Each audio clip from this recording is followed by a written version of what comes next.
Hi all.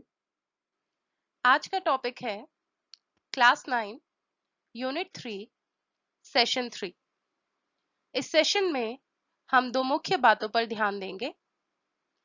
पहला, भंडारण के लिए जगह कैसे सुनिश्चित की जाती है और रिटेलर के पास कितने प्रकार की जगह उपलब्ध होती है।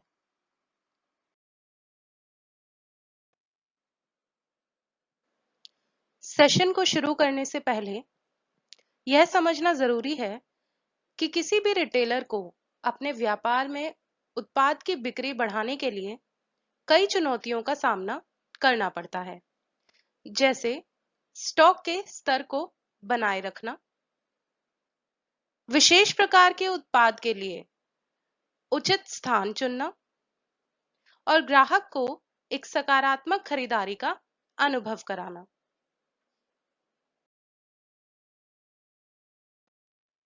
इसी के साथ सेशन को आगे बढ़ाते हैं और यह समझते हैं कि भूमितल योजना क्या होती है। जब रिटेलर यह सुनिश्चित कर लेता है कि उसके स्टोर के अंदर किस जगह उत्पादों को रखा जाएगा, किस जगह ग्राहक को सेवाएं दी जाएंगी और कौन सी जगह ग्राहक आसानी से घूम सकेगा, जब इन सब बातों की एक योजना तैयार की जाती है तब उसे भूमितल योजना कहा जाता है। रिटेल स्टोर को 5 मुख्य हिस्सों में बांटा जाता है, जिसमें सबसे पहले आता है बैकरूम। इस कमरे को अतिरिक्त सामान का भंडारण करने के लिए उपयोग में लाया जाता है।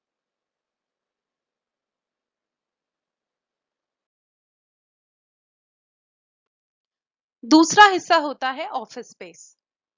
इस कमरे का उपयोग मैनेजर या उनके सहायक मीटिंग्स के लिए करते हैं या फिर कोई ट्रेनिंग देने के लिए करते हैं।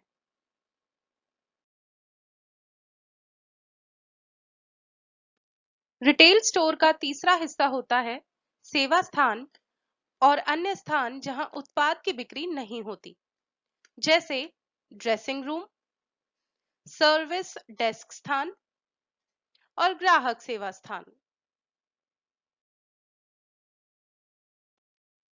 रिटेल स्टोर का चौथा हिस्सा होता है वॉल मर्चेंडाइजिंग स्पेस। दीवारें रिटेल स्टोर का बहुत महत्वपूर्ण हिस्सा होती हैं। दीवारों का उपयोग फिक्सचर्स लगाने के लिए किया जाता है। यदि रिटेल स्टोर में अधिक सामान होता है तो ये फिक्सचर्स पर रख दिया जाता है।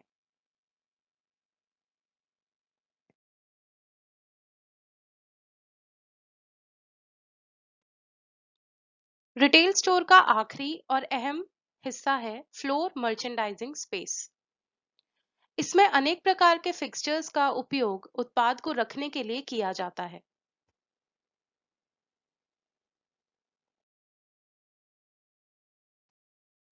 चलिए आगे जानते हैं कि एक रिटेलर उपलब्ध स्थान का उपयोग कैसे कर सकते हैं। एक छोटे रिटेल स्टोर में स्थान को बचाया जा सकता है यदि टीवी को दीवार पर लगा दिया जाए।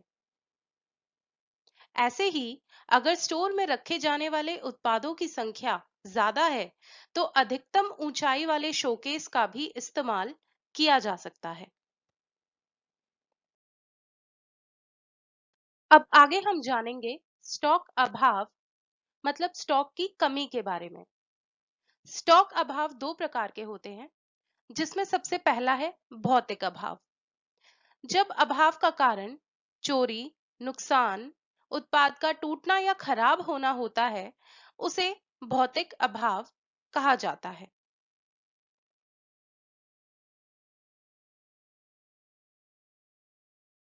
दूसरे प्रकार का स्टॉक अभाव होता है स्पष्ट अभाव।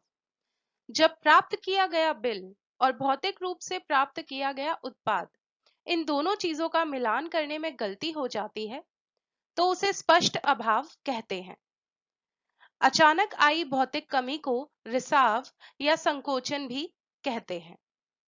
हमारा सेशन 3 बस यहीं तक था। अगली क्लास में हम यूनिट 3 सेशन 4 के बारे में जानेंगे।